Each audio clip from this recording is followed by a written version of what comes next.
Hulikam ang pagnanakaw ng isang lalaki ng cellphone sa isang kainan sa Caloocan. May unang balita si Bam Alegre.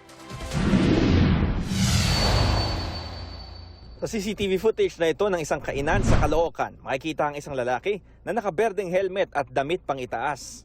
Iginarahe niya sa bangketa ang pula niyang bisikleta.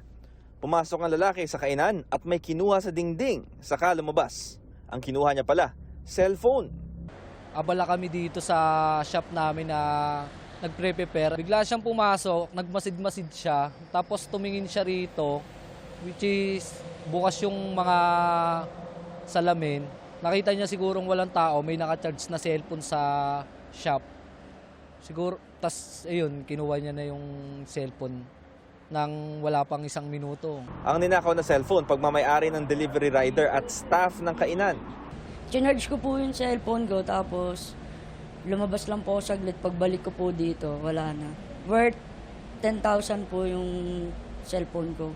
Ginagamit ko po siya pang deliver para po sa mga customer na. Iniulat nila ito sa barangay 155 na nakakasakop sa kanila.